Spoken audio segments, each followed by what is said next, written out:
So the midterm is going to be on chapter 12, on October 12th. It's going to go over unit 1, which is chapters 1, 2, and 3. We didn't have a quiz over chapter 1 because it's basically background, but go ahead and read it again and then study on quiz on chapters 2 and 3. Those are what are listed in the contents for unit 1. Oh, we even have 4 there.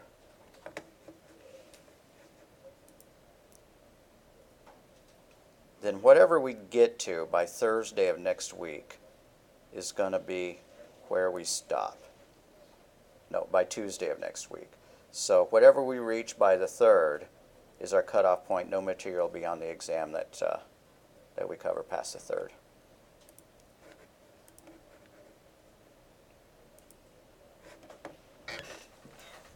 So, mixing types. Seems like we've already talked about this.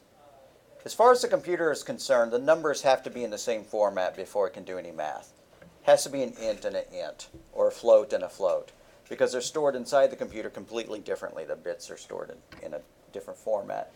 Now, the compiler fixes that for us. We don't have to convert 2 numbers to a float before we multiply them, or we don't have to convert 2 numbers to an int or whatever.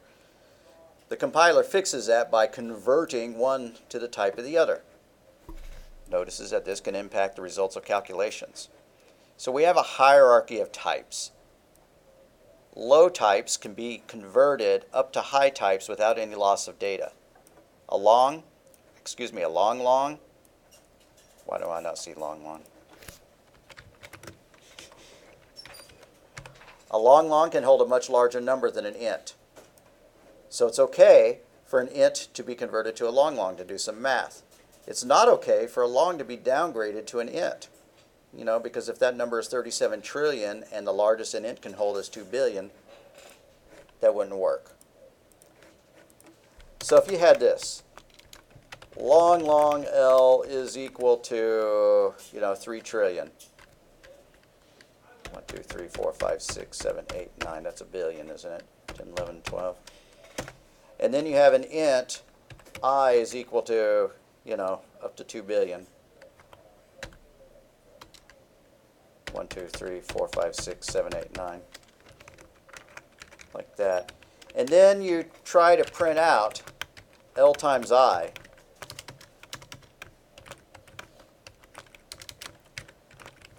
Like that. I would put these in parentheses to make absolutely sure that the multiplication happens before it tries to print it out. But what happens? This is a long, it's a different data type than an I. Or maybe this was a float. Maybe we made that a double. Let's do that. Let's just make this a double D and multiply the double times the integer. Those are completely incompatible types, but the compiler takes care of that. Would it be fair for it to downgrade RD to fit into an int? No, because this number is way too large. It's way too large to fit under 2 billion. What if it was 3 exponent to the 200, like that? It's a huge number. There's no way it could be fit into a number that was less than 2 billion. So it can't downgrade that double to fit into an integer. So this one has to be promoted to fit into a double, which is fine, right? You can fit numbers that are less than 2 billion inside a long or a double. So this little chart here shows a hierarchy. Whoop, not that chart. Where ints will be converted to longs, that's fine. Longs will be converted to floats, that's fine. And floats will be converted to long doubles, or to doubles, just fine. There's no difference between a double and a long double in this language. So I would take that out. And I really don't care if you know about unsigned ints or not. Unsigned just means that they can hold numbers twice as high, but that they can't be negative. So if I take them out, this is what our hierarchy of types looks like.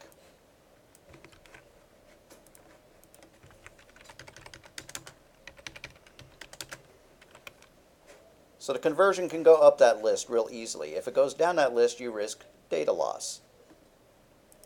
I'm pretty sure I've demonstrated this. Have I not? Where we have a large number and then we store it in a smaller type and we print it out and it just looks all messed up. Have we done that yet? Yes. Okay. No reason to repeat that exercise. But still, I want a C++ project ready to go.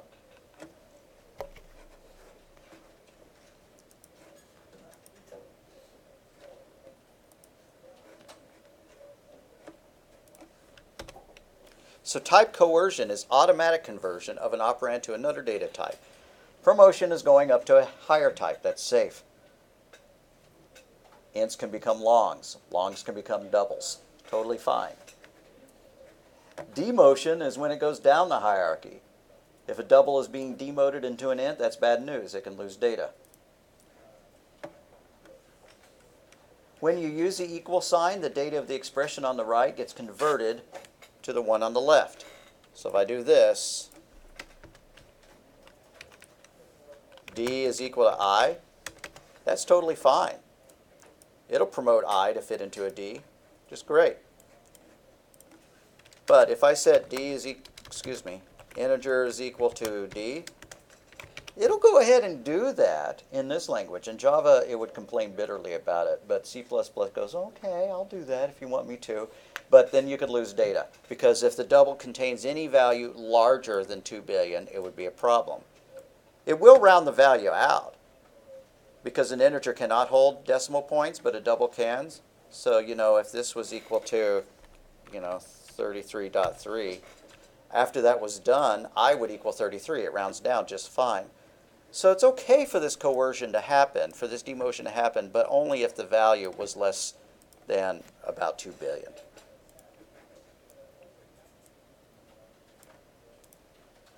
Overflow and underflow. I know we've talked about this. I'm going to skip a couple of these. Then there's something called typecasting. Typecasting is when you need to convert data from one format to another, maybe in the middle of a calculation, rather than just storing it with an equal sign. And I'm going to show you the syntax that everybody uses for this, rather than this static int. So say you have this value, int result, and you have two doubles, double D1, or float D1 and float F1 and F2. You read in some values for them, and then you want to do result is equal to F1 times F2. What you can do is you can say, I need some integers. I need these to be integers before the math is done. Like that. That would convert these to integers. There's an alternate syntax too. You could do it like this. That's the Python way.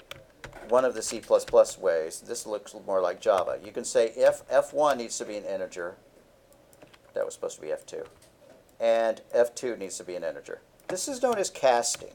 It converts it from one type to another. So there are three ways of casting.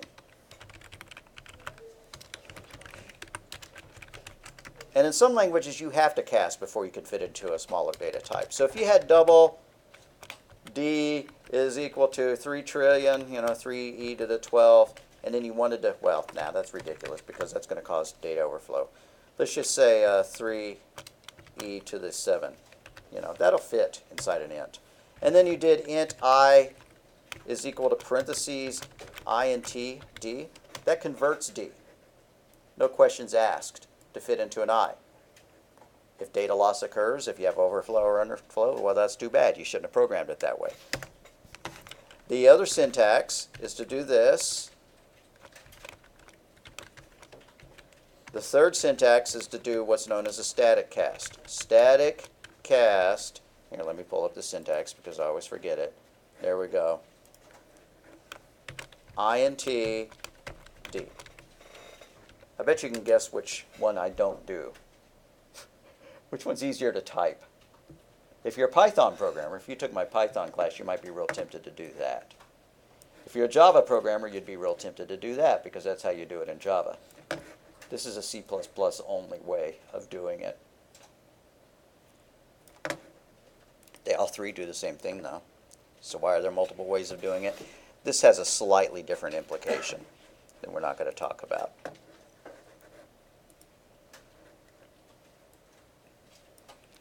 So where is that useful? What if we haven't talked about ASCII values yet, forget it.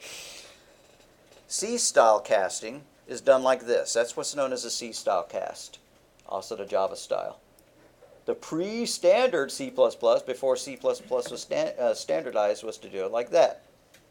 Both are still supported, although this is static cast is preferred. So I guess if you're going to be applying for a job and you want to show them your code, go ahead and use static cast. Multiple assignment and combined assignment. You can do this. X is equal to Y is equal to Z is equal to 5. Once that's done, they all equal 5. That's because the equal sign, associativity, is right to left. So it copies the 5 into Z, then it copies that into Y, which is still 5, and then it copies that into X. So that just sets them all to the same. How often do you do that? Not very often, but what if you wanted to declare a whole bunch of variables in one fell swoop? This is the only example when I could think of it. Int X, Y, Z, A, and then you wanted to initialize them all to 1. X equals Y equals Z equals A equals 1, like that. Typing-wise, that may be the fastest way of getting that to happen. Otherwise, you're left doing this. Int X equals 1, comma, Y equals 1, comma, Z equals 1, comma, A equals 1. I don't know. I kind of like that way better, actually. Your choice. This doesn't look like it saves much typing, right? Because if I move this line up here, it's still more typing. But you can do it. You can copy them like that. If you have any need to set a whole bunch of variables equal to each other, you can do that. Combined assignment. I wouldn't call this a combined assignment, but you're taking sum and you're adding 1 to it. We've learned that there are other ways to do that. We've done sum plus equals 1. That's one way to do it. That's the Python way, or sum plus plus. Both of those do the same thing. All three of those do the same thing. It adds 1 to the value of sum and stores it back into sum. So if sum equaled 10 before, by the time it was done with this statement, it would equal 11. Then by the time it did that, it would equal 12. And by the time it did that, it would do 13, assuming that we just went top to bottom.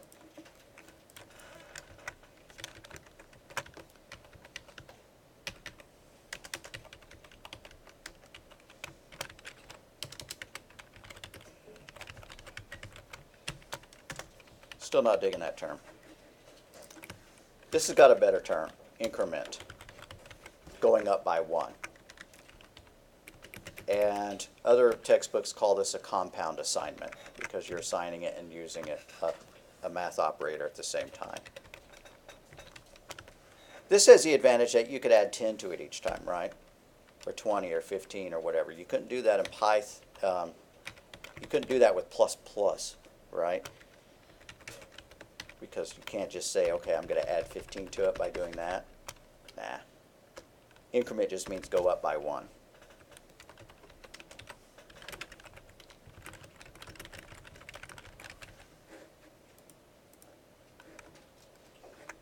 So our compound assignments.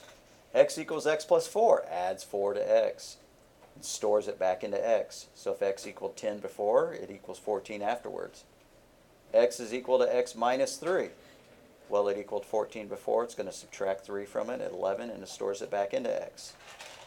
X is equal to X times 10. Well, it equaled 11, so X times 10 is 110. Gets stored back into X. X is equal to X divided by 2. 110 divided by 2 is 55. And they had to throw a modulus in. X is equal to X percent 4. 55 modulus 4 is, you got me, whatever it is. I'm feeling guilty now about not figuring it out.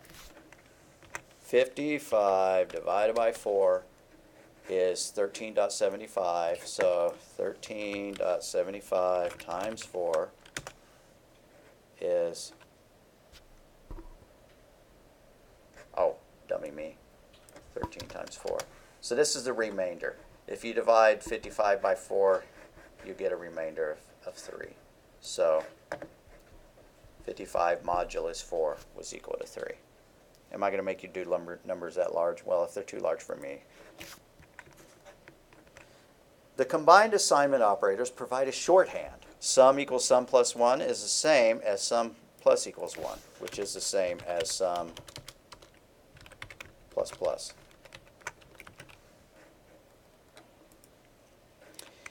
Plus equals isn't the only one. You can do minus equal, times equal, divided by equals, and mod equals.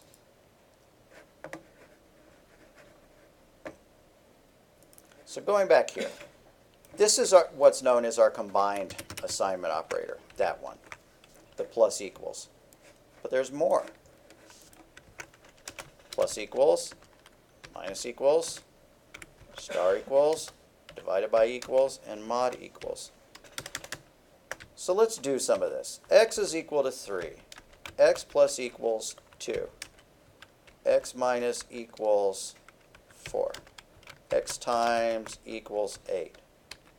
X, I'm just making this up. I have no idea if this is going to be reasonable or not by the time we're done. X minus equals 2 and X mod equals 3. Let's figure out what that would equal. Okay, so at this point X is equal to 3. What is X equal to after that runs? 5. Yeah, that's going to be 5. We're all agreed? Now we're going to subtract 4 from it. What does it become? 1. It comes back down to 1. Now we're going to multiply by 8. 1 times 8 is 8. Now we're going to divide it by 2. That's 4. And then we're going to mod it by 3. What is 4 to mod 3? 1. Okay, so we got back down to 1. That's the way that the combined assignment operators work. In the Java textbook, that's known as the compound operators, because they do two things. Now I'm going to delete that, but some of y'all are taking Java. That's why I mentioned it.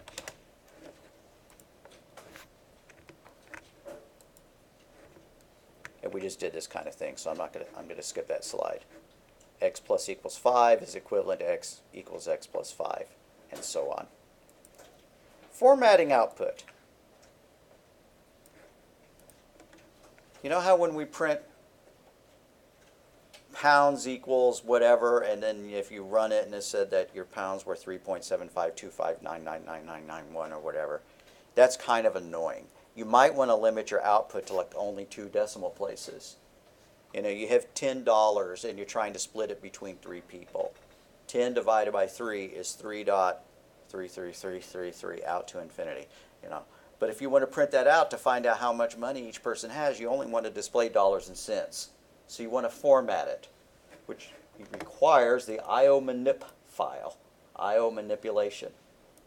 With the IO manipulation library, you can control how wide the data is going to be, the position, meaning whether it's going to be to the left or the right of that space, and the number of digits. So like if I have this value, 67.2, I could say, I want you to fit within 10 spaces, 1, 2, 3, 4, 5, 6, 7, 8, 9, 10. I want you to display, okay, let's add some more decimal places. And I only want you to display 1 decimal place, and I want you to be left justified.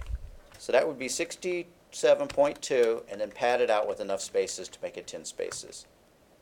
5, 6, 7, 8, 9, 10. You could do that. Or if you wanted, you could say I want it to have 2 decimal places, and I want it to fill 8 spaces. And I want it right justified, in which case it would look a little bit different. So, you know, this is inexact, but 2, 3, 4, 67.21, 2 decimal places, like that. So this is left justified. That's right justified. We would say, I want you to fill out 10 spaces or 8 spaces. It would pad it out with spaces to occupy that much. And then there's another thing that specifies how many decimal points you want. You Python and you Java programmers have probably already seen how to do this, and it looks completely different in C++. So what you do is you use what are known as stream manipulators, which control how the output is displayed. Some string manipulators only control a very next value. If you do set W3 and then you print something, it's going to be padded out to 3 spaces, but the next thing you print out won't be. This is temporary. It only sets it for the next thing that comes up. Now this is actually worth doing. We've got to burn this into our brain. So go ahead and make your new project. I think I already did.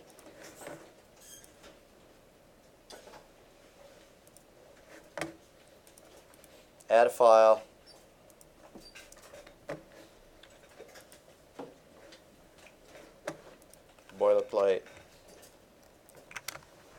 along with IO stream.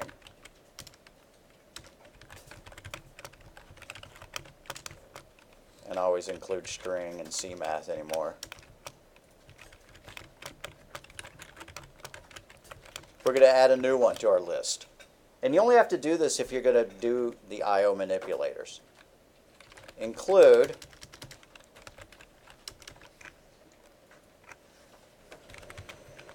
IO manip.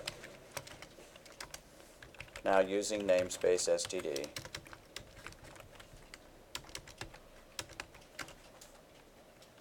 Int main. Not using name std.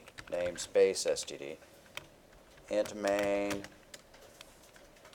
You Windows users are going to want system pause. And then return 0. Alright. All that I could have saved time by just copying and pasting boilerplate, but I did not have IO manip in my boilerplate.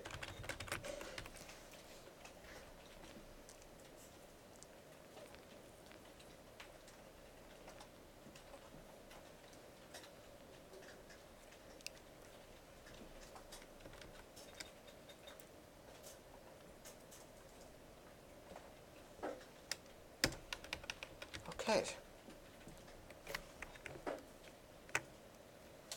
I'm going to move that brace up to the same line as int main, and I'm going to delete that blank line there. It's a little more cluttered, but I don't have as much space in here, although I could always pull that down a little more. Alrighty, let's declare an int x is equal to 3, int y is equal to 4. And later on we're going to need a floating point number, so double D is equal to 3.14159.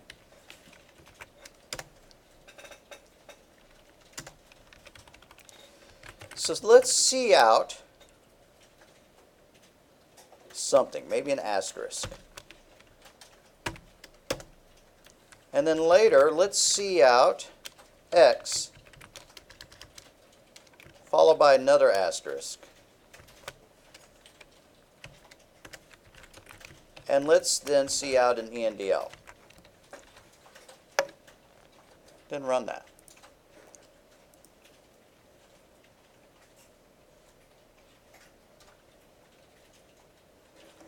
And so it prints star 3 star.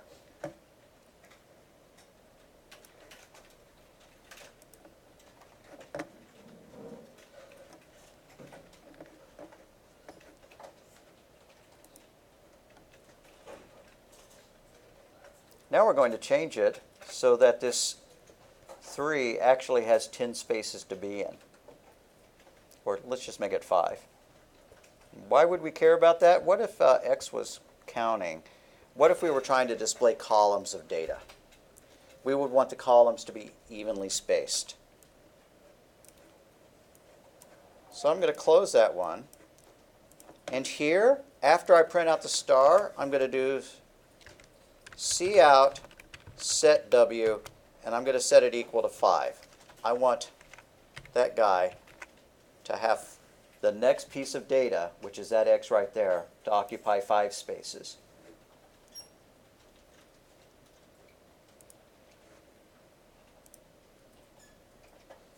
And so now look, it got padded out to fill 5 spaces. Looks kind of more than 5, but I'm sure that that's 5. Yeah, 1, 2, 3, 4, 5.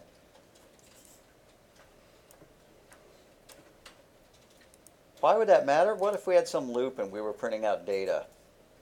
We were printing out the values of x and y and z over and over and over. Let's try something like that. We're going to make a while loop, so we need a counter. Counter is equal to 1. While the counter is less than 10, less than or equal to 10. Let's print out, you know what, I'm going to change counter to just C because I'm going to be typing C in a lot. Okay. Cout C, and then C out a space, and then C out a C times C. Let's put parentheses around that. and then C out another space. And then let's C out C times C times C, which I put in parentheses. And let's do an ENDL there. And then run it.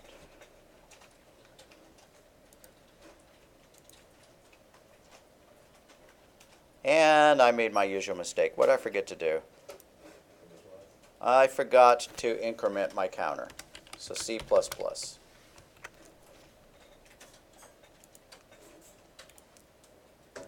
All right, there we go. There's our little table.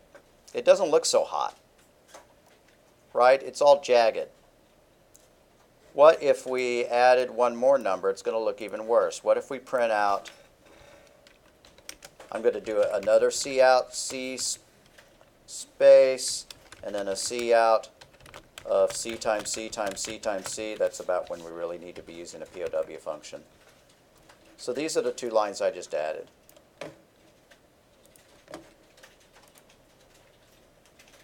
All right, these are really lousy, huh?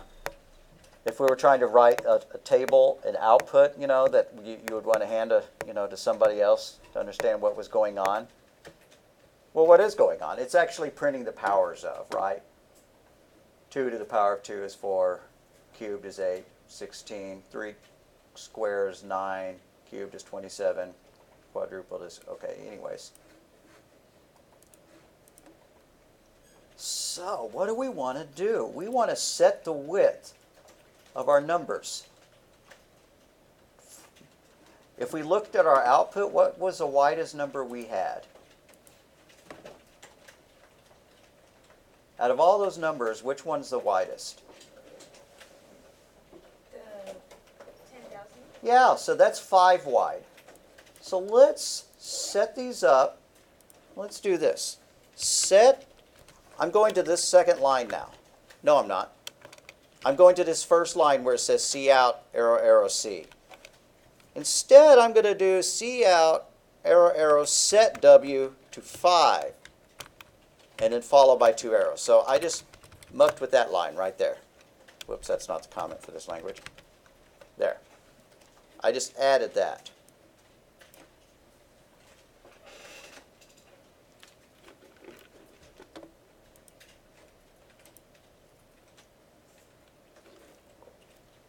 Okay, that kind of did something, but not enough. Why? Because the set W only affects the very next thing printed. It only affected that. The rest of this it ignored. So I'm going to have to do that set W 5 for every number I'm going to print out. I can do that. In fact, I can just copy and paste. I'm going to take those lines right there, those characters, copy them, and then paste them. There, there, and there. So you see what I did? Now we have that in front of the data we're printing out. We have that in front of the data we're printing out. And we have that.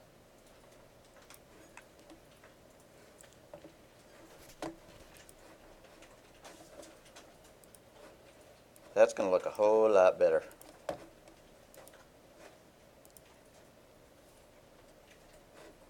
There we go. I'll show it to y'all and then I'll hide it again because y'all might still want to look at the code. Hopefully you can agree. That's a whole lot better, huh? You can also left justify it. Right now the data is right justified. All the spaces were added, to the beginning of the number to get them to line up. But you can also left justify it if you want.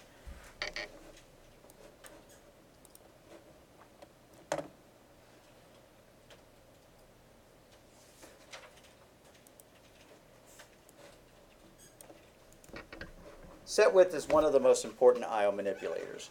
But my favorite one is the one that limits you to the number of decimal places so that you can display dollars and cents, or 1 decimal place. Or, if you're printing somebody's, BMI, they probably don't need to know it to 7 different places, Round calories down to, whole numbers, that kind of thing. So that's coming up. So set W affects only the next value displayed. However, there are some other ones that that affect all the values coming up.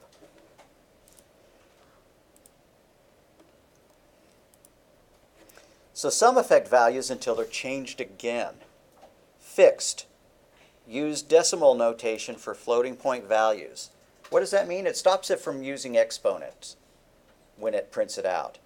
Once a number gets past a certain value, and I don't know what it is, then cout switches to using the exponent, 3.e to the 90 or whatever.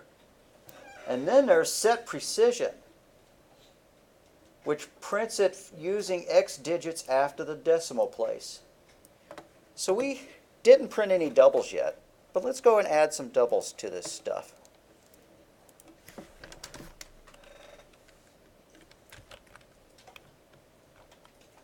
Cout parenthesis 1 divided by 3 NDL. And then cout 1 divided by 4 ENDL. And then cout 1 divided by 5 ENDL. And let's run it, see what they look like.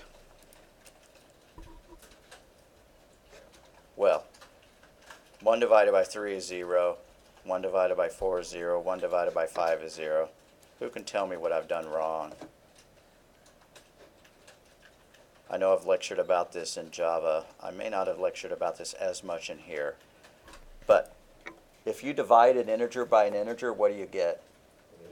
You get an integer. And so 1 divided by 3 is 0.3, but it rounds it down. So to get this to actually do some good math, I need to change one of them to a floating point number. And I could do it that way, or I could use a cast.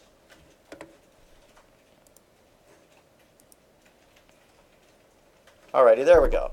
0.33333.25.2. What if I just wanted it to say 0.33, 0.25, and 0.20? That might make me happier. I'm going to use some I/O manipulators to do that. And what I mean by casting is I could have cast this 1 to be a floating point number. I could have done this. Change that 1 into a floating point number, and it would fix it. Do you need to do that? I'm just as happy typing that 0.0 to get it to work. But you could do that. So anyways, let's use some I/O manipulators. Cout fixed. No, not in quotes. And then let's cout set precision, the whole word, set precision to 2 decimal places. Now, unlike set W, this is going to change every floating point number that prints.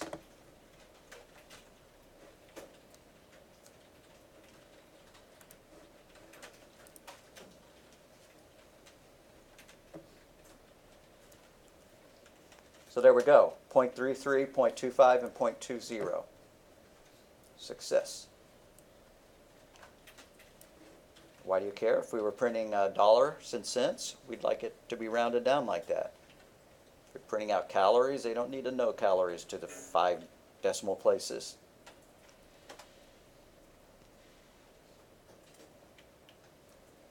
So our 3 I/O manipulators of choice so far are, what was the first one we used? Yeah, we used set W. Sets width to x places. Only affects the next value.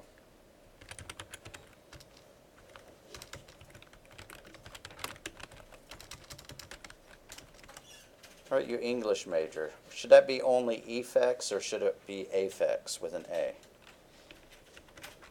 I think it's supposed to be A. All right. And then we did fixed, which sets floating point to never display exponents. And then lastly, we did set precision, which specifies how many decimal places after the dot to display.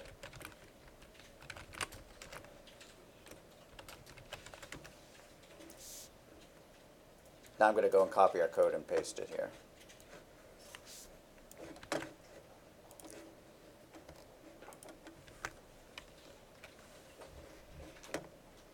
All right, there are some more specialized string manipulators.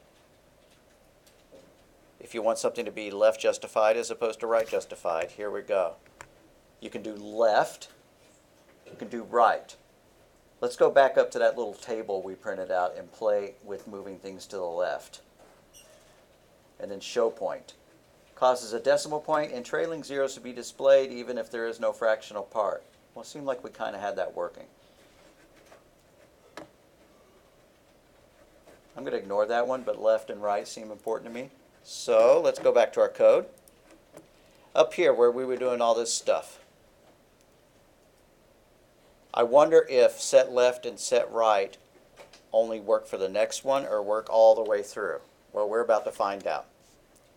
So I'm going to see out the word left right there. Then I'm going to run it to test it.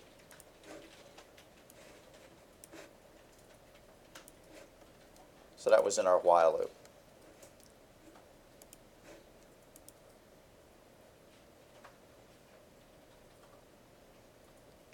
Everything got changed.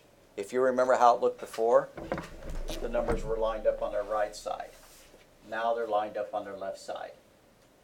These didn't care because they weren't printed out with set width, right? So it wasn't padding it out with spaces at all. Why does it know it just lined left in front of it? How does it know which about left? I guess I'm overthinking. Why is it left instead of aligned left? Why didn't they pick a better word? I don't know. Yeah. What I would have liked to have seen would have been something like this. See out, aligned, parentheses left. Something like that. I think that would be much cooler, but they didn't do that. I'm overthinking. Now, by the way, just for funsies, come up here and comment out using namespace std and make all the changes required for the program to still work. Everything that's underlined in red, you're now going to have to add std : in front of it.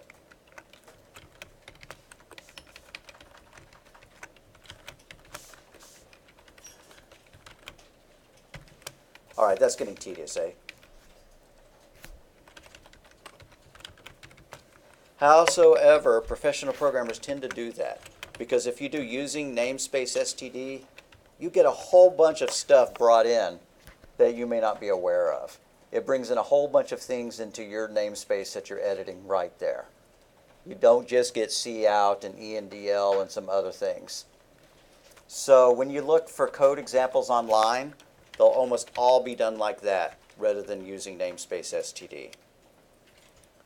But I have a whole bunch to do.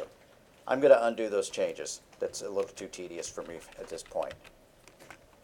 But in some assignment, I may ask you to delete the using namespace std and make all the changes necessary. And just remember that when you become a pro programmer, you're probably going to want to do that.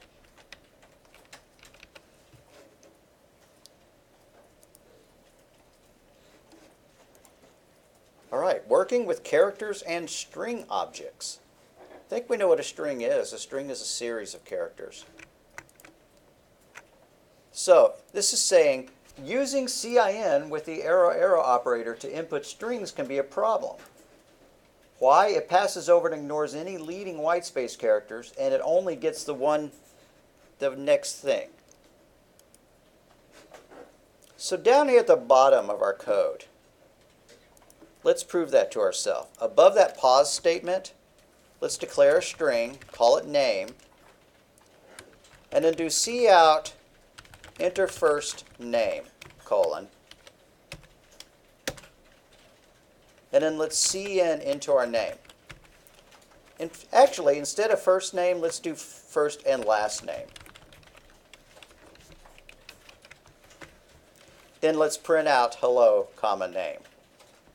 Cout hello, space, end quote, followed by the name variable, followed by endl.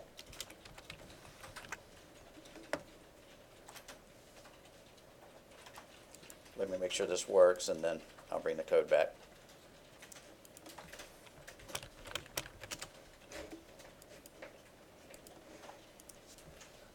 Alrighty. Run it, type in a first and last name, and tell me what it prints out.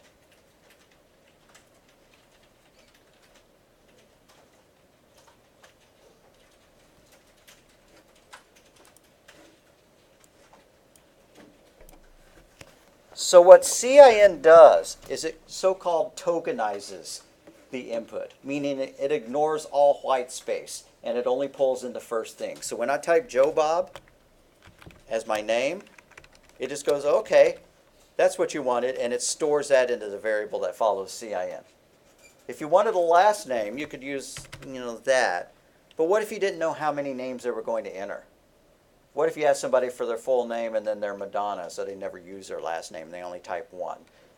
Or what if they're, Sir Richard Branson III, and so they type in all four of those things, So you actually have to do something in order to get more, if you want to read something in that has a space, because it's the space that's killing us. Let's do one more thing. Let's do int age,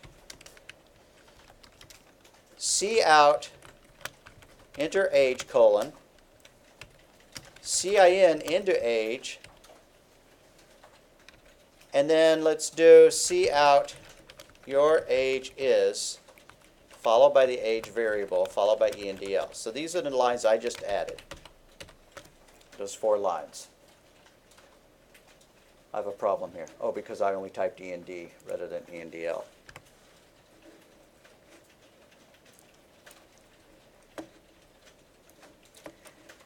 Now run it again. After you add those 4 lines, type in a first and a last name. Don't cheat just by typing in a first name. And then tell me what it does. Does it give you a chance to type in that age at all? Does it behave horribly? I think it's going to behave horribly. I'm going to go ahead and run mine. Okay, enter first and last name. Joe Bob.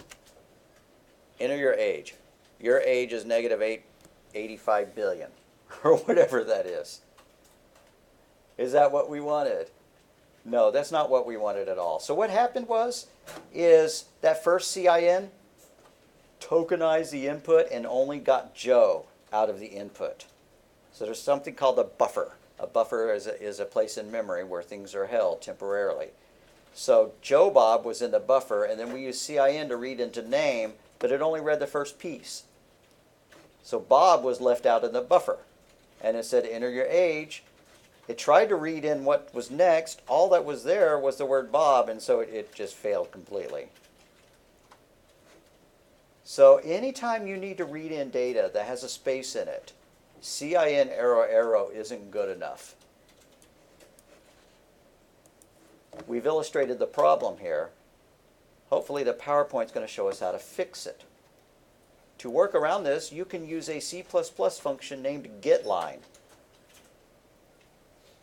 Now this opens up its own can of worms, but let's see how getLine is used. What you do is you issue the word, like you can all see this, you issue the word getLine, followed by CIN, comma, and then the variable you're trying to fill in. Let's give that a shot. Go back to our code, and where it said CIN name, we're going to change that. I'm going to put a comma in front of it to indicate that we're changing it.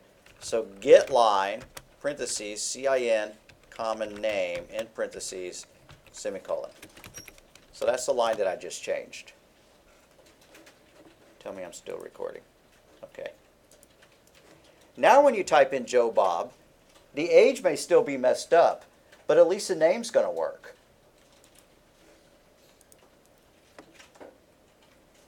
Enter first and last name. Joe Bob. Enter age, 12. It actually worked. Woohoo! Sometimes it messes up when you start mixing getLine and the regular arrow. So we fixed it. This input was supposed to allow spaces, and now it does. So when do you need that? If you're asking for what state they live in, are there any states that have two words in the name? Lots of them have one. Alaska, Oklahoma, Texas, but there are other ones. New Mexico. Yeah, New Mexico. Now, North Carolina, South Carolina, all those things have two names. So if you were asking for their city, you better not just use arrow, arrow to read it in, because they may type in two words, and then that'll mess up the rest of your input.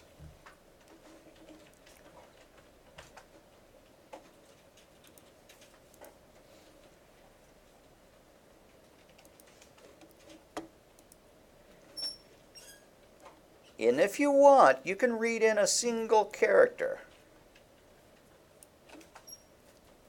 So if you do character CH, and then you tell them to type in a character like strike any key to continue, and then you read it in, it's going to have a problem if they enter a space bar, something like that. Instead, you use something else, cin.get. Let's give that a shot, but let's put that up here somewhere because I'm tired of everything being at the end. Way up here at the top. Nah. Maybe after we print our table.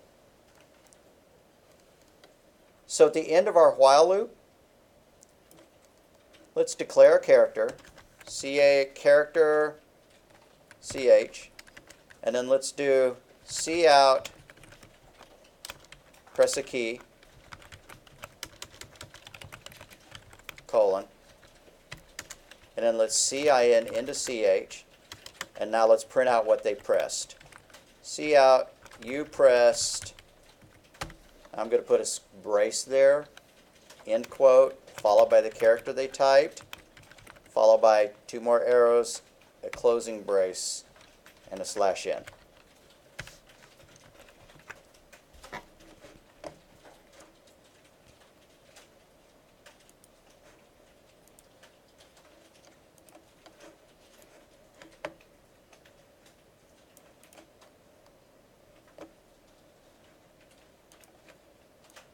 So now that I've run it, the output is waiting there for me to press a key. I'm going to type in Q. Well, dang, I wanted it to do something immediately. I didn't want it to just keep hanging there. But if I hit enter, it says you press Q. All well and good. What if I hit the space bar? Press a key, space. Oh man.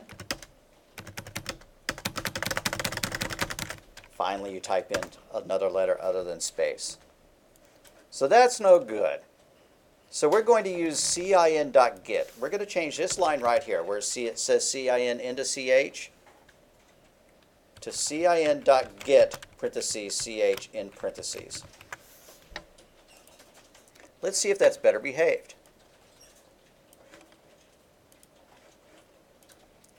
Can I hit the space bar? That's my biggest worry. If you tell somebody to press any key, quite often they go for the space bar. No. But you can at least hit enter after that and it actually worked. It read a space in. So good enough. Good enough. It's not perfect in my opinion. I'd like it so that it immediately starts running again as soon as they hit space or any other key. So our instructions really need to be press a key and hit enter, right? What happens if we just hit enter? Good enough. I like that. You couldn't do that with cin arrow arrow. You couldn't make it so that they could just hit enter to continue. So some people do that as a pause. If they're not going to use system pause, they'll do this. You don't have to add this, but cout, press enter to continue. \n. And then let's just read in cin.get. Is that enough? Yeah, like that.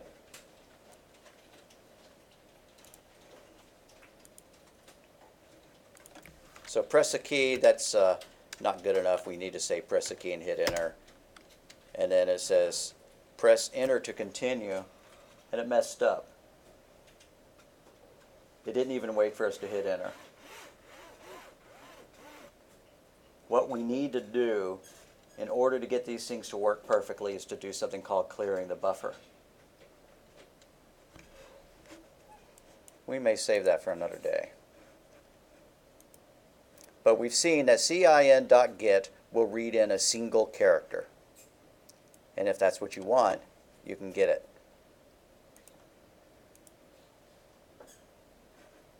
Sometimes when you mix cin, what do you know, here's how to clear the buffer, and cin.get in the same program can cause input errors that are hard to detect. And we just saw that. I'm going to change this line from press a key to press a key and hit enter. So I just changed that line.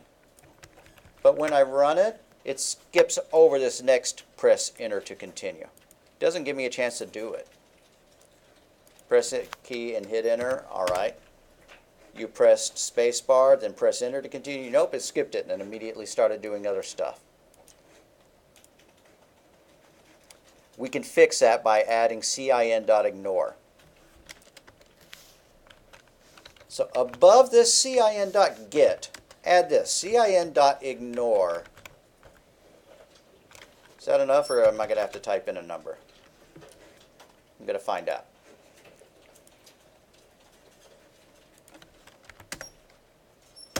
That was enough. So what that means is I don't care if you have something else hanging out in the input buffer. Wipe it all out so that it's fresh, waiting for only what we want it to be. So it's okay if you do cin.ignore in front of every cin statement. But really, I kind of wait until I have the problem before I start worrying about it. But if you're mixing cin.get and you're mixing get lines and you're mixing arrow, that's when you're going to run into a situation where you need to clean up the input buffer. I'll give you another example. Let's scroll down to the bottom because this is getting messy. Can I do that, or are y'all still typing in this stuff? Yeah, you're good. Okay. So I'm going to come down here above my pause. And I'm going to cin something else. Like cin, what else do we ask? Age, weight. But we need to put a C out in front of it. So C out, your weight is question mark, because we're incredibly nosy. And we need to declare our weight variable. So int weight.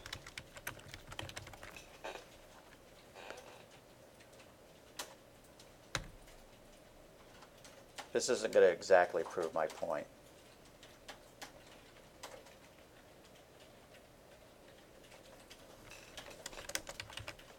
And above this, let's ask for their city. How do you like the fact that I'm starting at the bottom and programming up?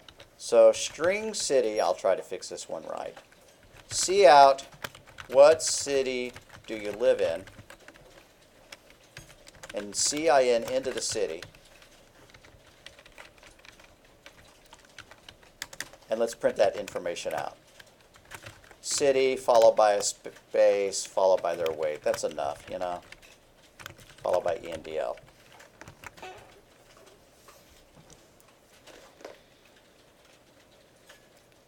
Now run this and then type in a 2-word city, like Oklahoma City. By now we've added a lot of questions, so it takes a little while to do it. But go ahead and run it. Enter a whole bunch of valid information, but for city, type in Oklahoma City or Midwest City or Del City, some city that has 2 names in it, or 3, you know, New York City, Los Angeles, San Francisco. Lots of cities have 2 names. And then tell me if the weight looks right after you do that.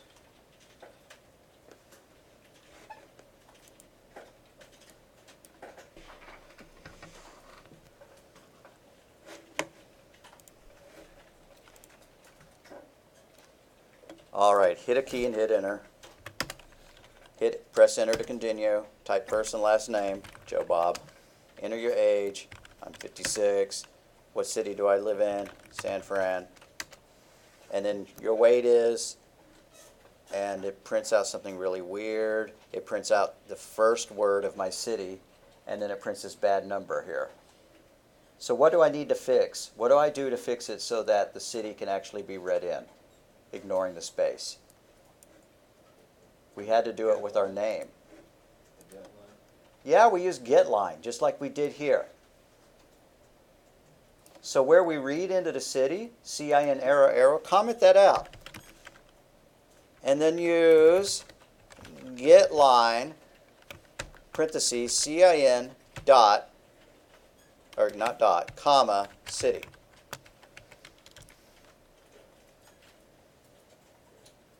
And just like you were talking about consistency, this language is not very consistent. Why isn't it CIN dot getLine, parentheses? C++ was invented in the 80s before they really cared about trying to make things as consistent as possible. All right, maybe that fixes it.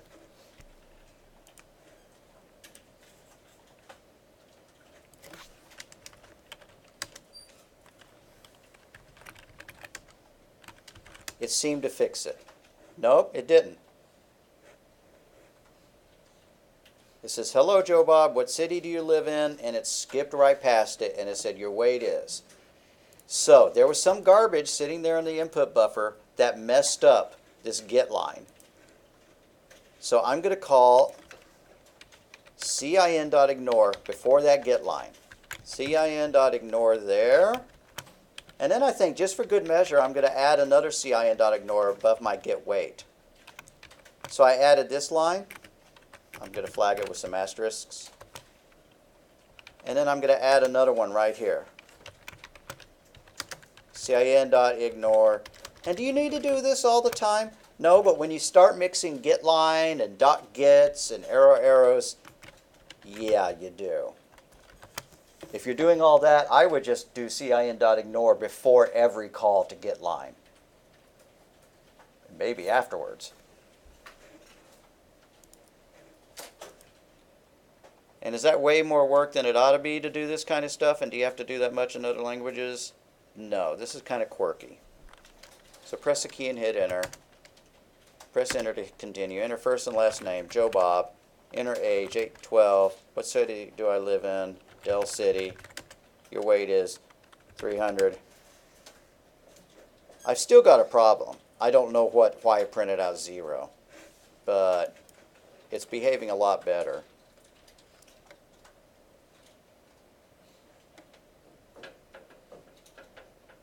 Nope, I don't get it. I don't know why weight is being 0. But we've learned some I/O manipulators, and we've learned some extra commands for getting input. And we're going to stop there. So the extra commands for getting input, and I'll bring the code back if you need it, are CIN.get,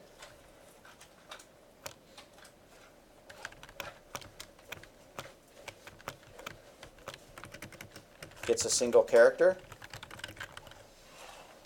Then we use getLine with CIN, S, gets an entire line. And then we use CIN.ignore, clears the input buffer.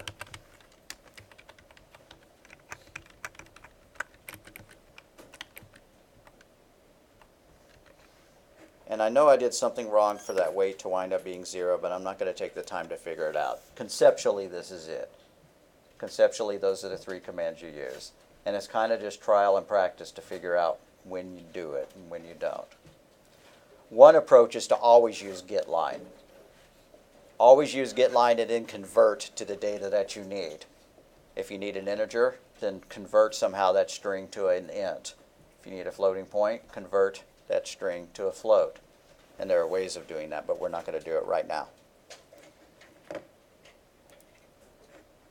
All right, I know I've scrolled up and down too far, so you may not have gotten all of this in your code, but I'm going to leave it paused there if you want to type in the last few things 5 times faster than on the iPad.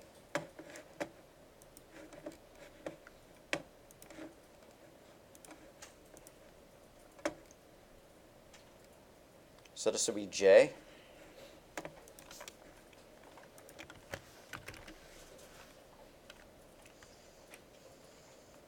which is IO manips, set width, set precision, and then we also use get line and get ch and ignore.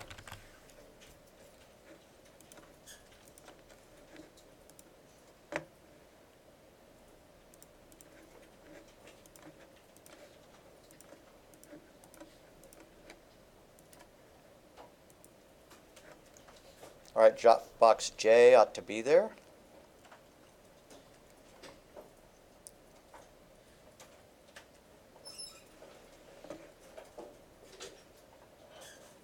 And then there was supposed to be an assignment here that I don't see here.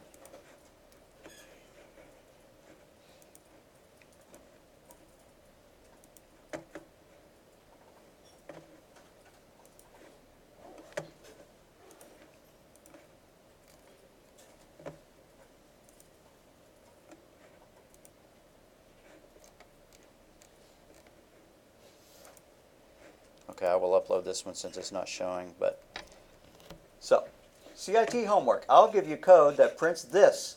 It's a nasty looking table. I want it to look like this. Modify the code to do that. Use IO manipulators to accomplish this formatting. Here's the code. Uses a while loop. We've talked enough about while loops that I think you can handle it. The important thing is where we're C-outing, right? We C-out right there.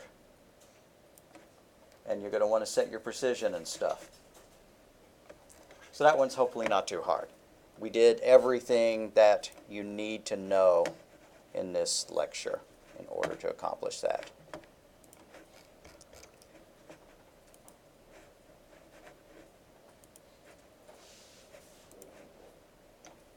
All right, once you get that upload done, then we're done.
See ya.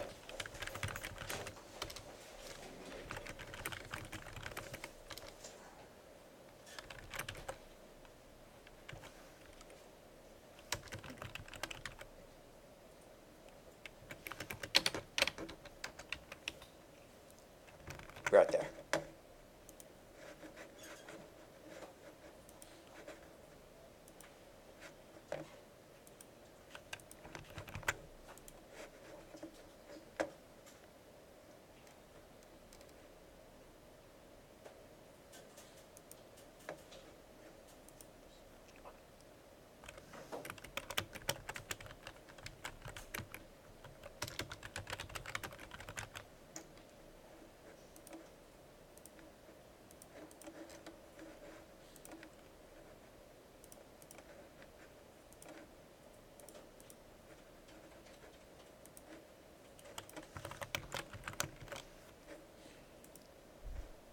If you run C++ in NetBeans,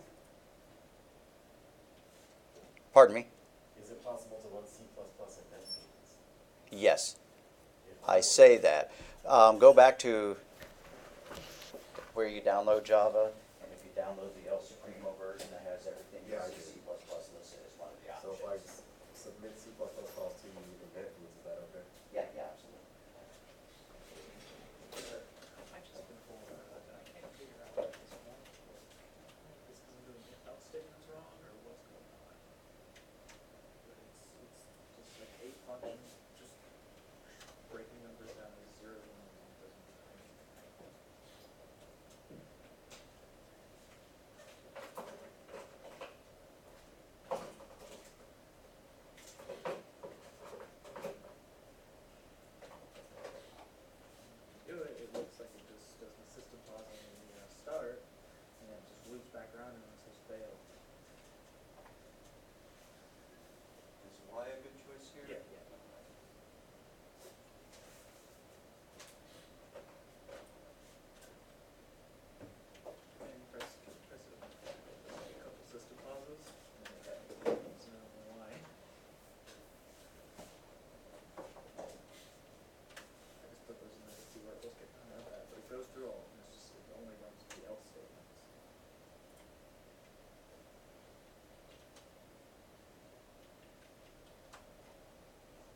string value with the A to one. Yeah.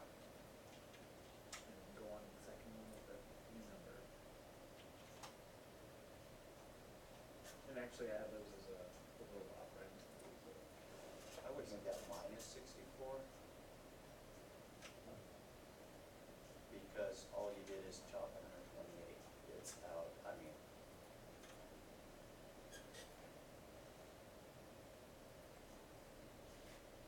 You had 128 in it.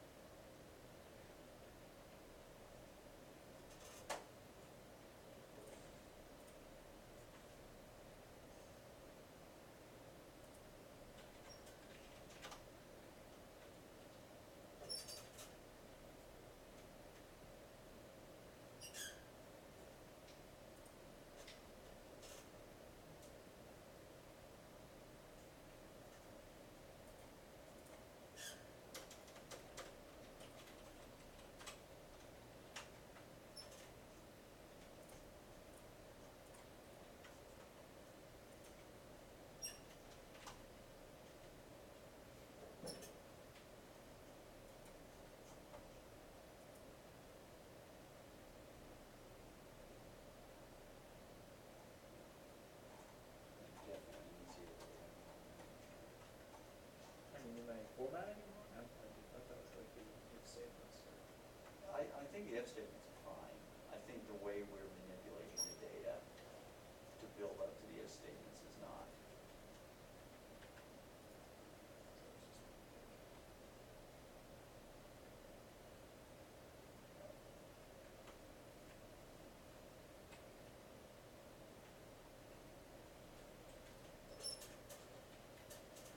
I think what we could do, no, sorry.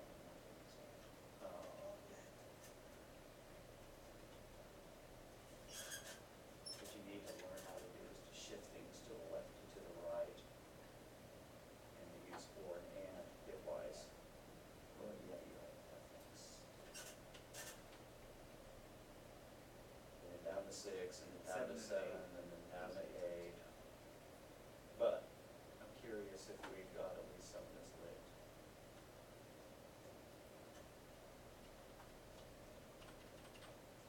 127 should be like 11111. What? Press it again and see if it makes it through. That's too good. Oh, okay. See what's going on here? Oh, no. It doesn't. Where's our output line? Outputs is the very bottom, printout. And we have a system pause in there. So it's like it's running that, it's doing a system pause, and then it's coming right back up here and treating it as if my very first in right here is also a pause. Right. So it's ignoring all of that. It's ignoring everything I've written.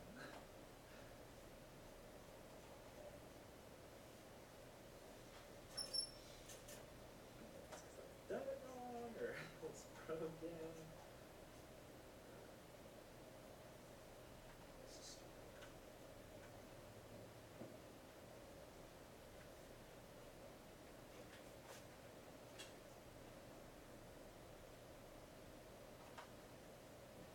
Okay. Make it real clear because we're gonna be doing this. I mean, yeah, feel free to break it. I just want to get it working. Not.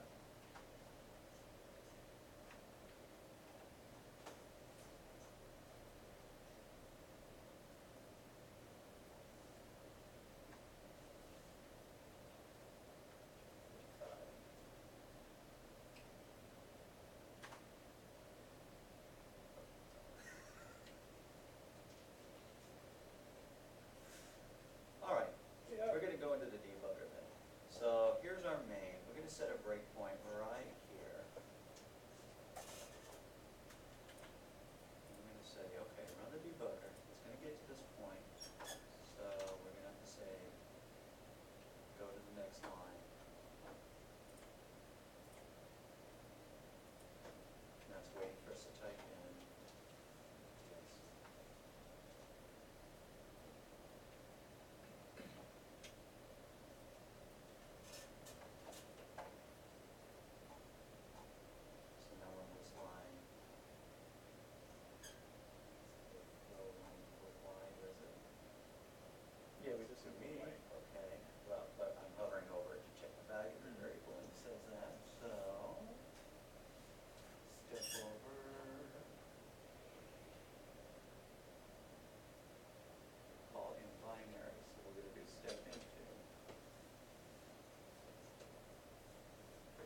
128 in it, yeah, there is, okay, great.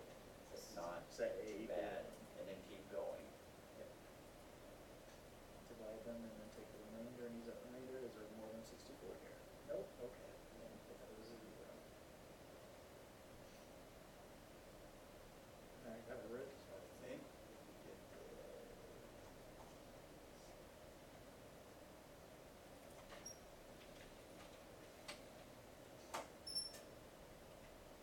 It's gonna look stupid, but.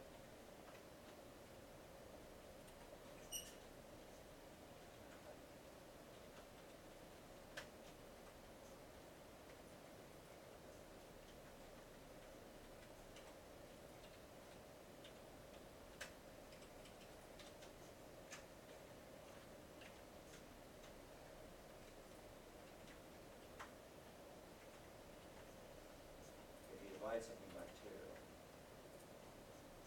getting it down by half each time. That's not gonna work, that's if you're starting from the end. Okay.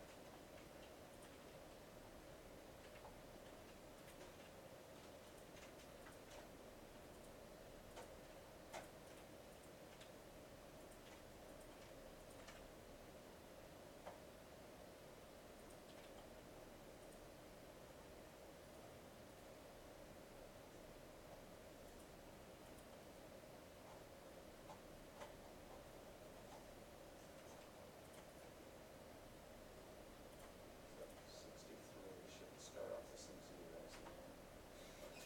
There's the right number. You know what? We can work on it some other time. Yeah, we gotta work on it some other time. We could get it to work though. Yeah, We could. We could. It would look something like this. If Yeah. D is greater than 128, hot diggity, I'm proud, we're gonna set it equal to 1 and we're going to subtract digit n minus 128. And then we would keep doing that. So See, down here, if it's greater than 64, great. That was supposed to be minus equals. Great. Write out another one and then subtract 64.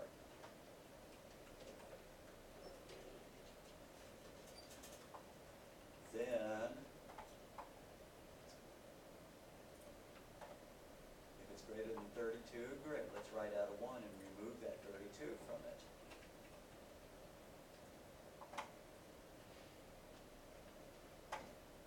And we need to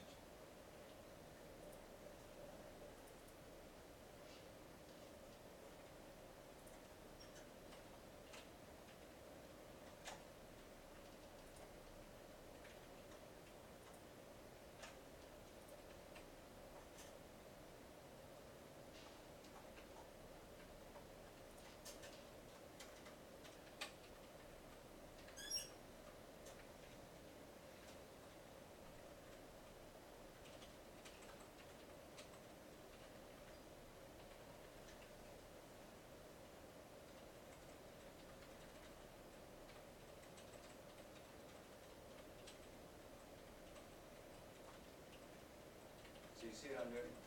If it's greater than 4, great, write out a 1, and then subtract 4 from it to get that 4 out of it.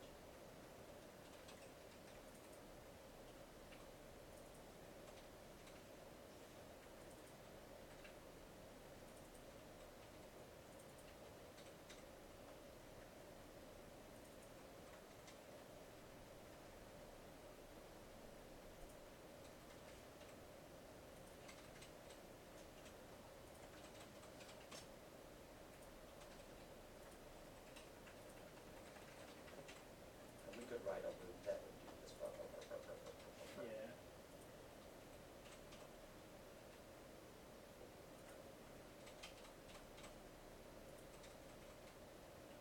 All right, by the time we do this, we don't even need to keep processing it anymore, but why not, just make it consistent.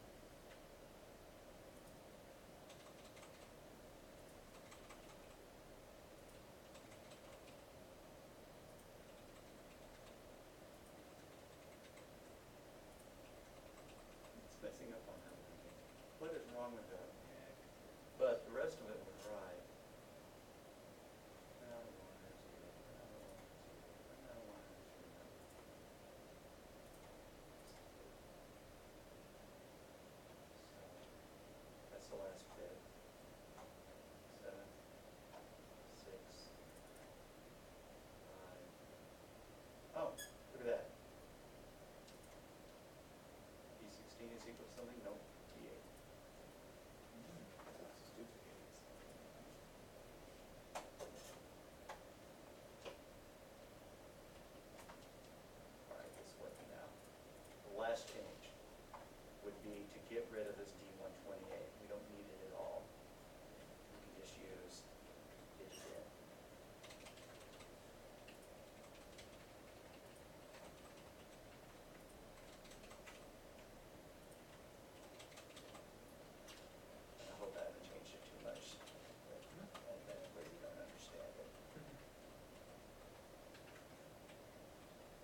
chain or into the upper if else statements.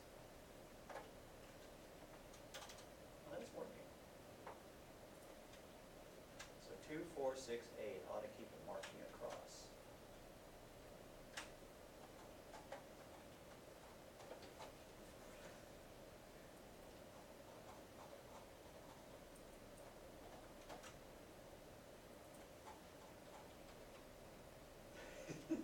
Sorry. You're good, you're good. Nah, I'm not gonna do that though, anyways.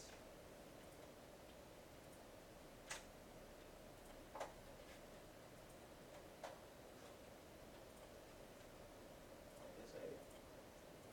And 60, 32.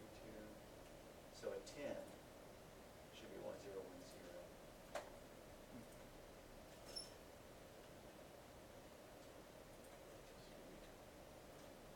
When we typed in 62, something went wrong, but I'm willing to pretend. What did it get you with that? Anyway.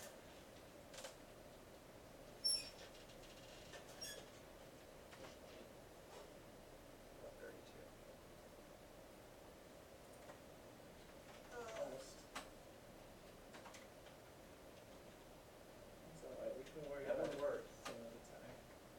62 is videoing, 32 worked.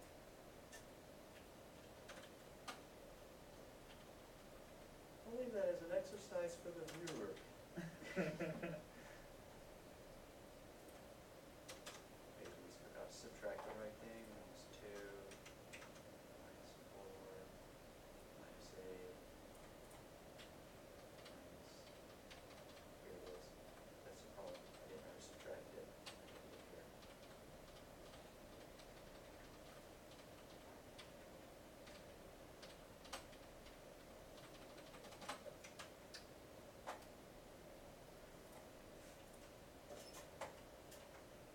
Okay, There you go. it works. I hope what we did makes sense. Instead of dividing it by 128, we needed to subtract 128 and 64 and 32. All right, so were you waiting on me to help you? Because I was ignoring you for a while. Sure, it doesn't run. I tried to take out all the STD colons because I thought that was making the get line fail, because that's where it was failing. Okay. And now it fails, it doesn't run at all, doesn't compile.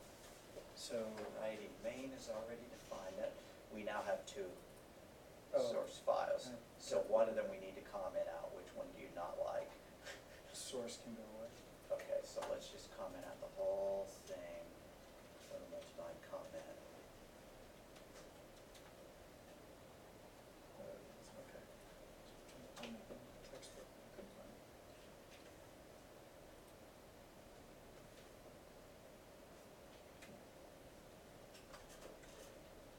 Alright, and then it completely skips over first and last name. So we need to add the dotting more before the first name.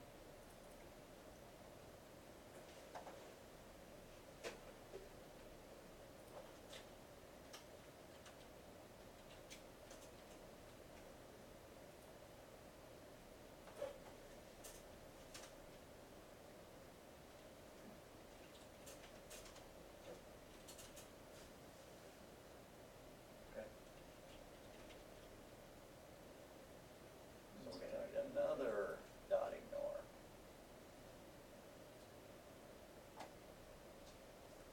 But we had one. You already put one right there. Oh, we have 2 in a row. Let's get rid of one of them. I never got this to work up there, so if it never works for you either, Okay. that's to be expected.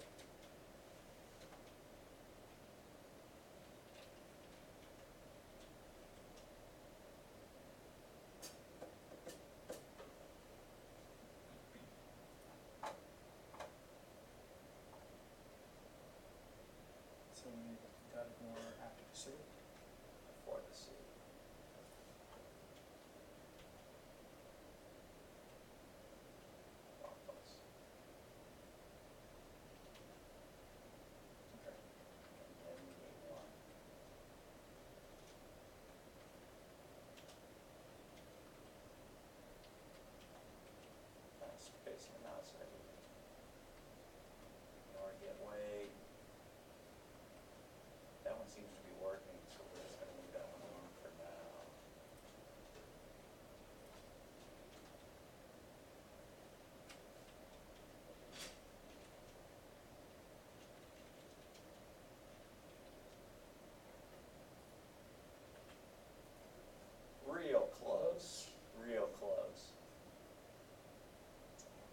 close enough. Yeah, okay. I would have to research how to get that last dot ignore to work, where it wasn't ignoring one of the characters that they typed in for wait. Okay. Thank you. Sure. Oh, nah, we'll worry about those STDs another time. Yeah,